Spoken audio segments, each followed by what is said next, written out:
राहुल अमेठी से भी लड़ेंगे चुनाव? क्या अमेठी से राहुल का जीतना है संभव?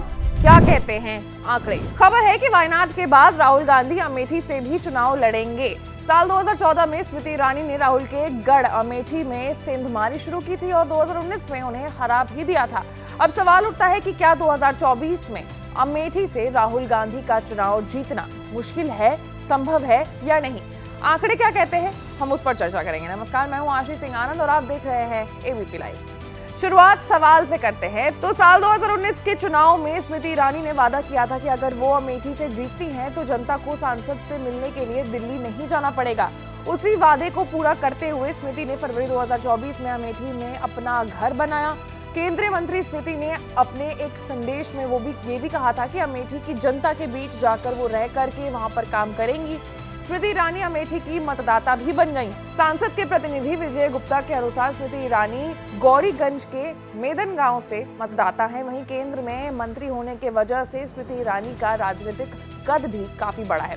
राज्य और केंद्र में बीजेपी की ही सरकार होने से अमेठी का विकास करने में स्मृति को मदद मिली है। स्मृति ने अमेठी की जनता से भावनात्मक रिश्ते बनाने का काम भी किया है। वहीं उधर दूसरी तरफ राहुल गांधी ने साल 2019 की हार के बाद अमेठी से दूरी बनाना शुरू कर दी। 19 जुलाई 2019 को अपने हार के कारणों को समीक्षा करने के करीब 2.5 साल बाद दिसंबर 2021 में राहुल गांधी पहली बार अमेठी पहुंचे। कांग्रेस के जन जागरण अभियान में शामिल होने के लिए राहुल गांधी वहां पहुंचे थे। इसके बाद 2 साल से अधिक समय हो गया है, लेकिन उसके बाद भी भारत जोड़ो यात्रा के दौरान राहुल गांधी सिर्फ अमेठी आए थे। उसके बाद अमेठी कांग्रेस और गांधी परिवार के सिपा सलाहकार कहलाए जाने वाले कई नेताओं ने 2019 के बाद कांग्रेस छोड़ बीजेपी का दामन थाम लिया था। यानी गांधी परिवार को अमेठी में स्थापित करने वाले डॉक्टर संजय सिंह 2019 लोकसभा चुनाव के बाद बीजेपी में शामिल हो गए थे। डॉक्टर संजय अमेठी से विधायक और सांसद भी रह चुके हैं। यूपी 2022 चुनाव में वो सपा कैंडिडेट महाराज जी देवी से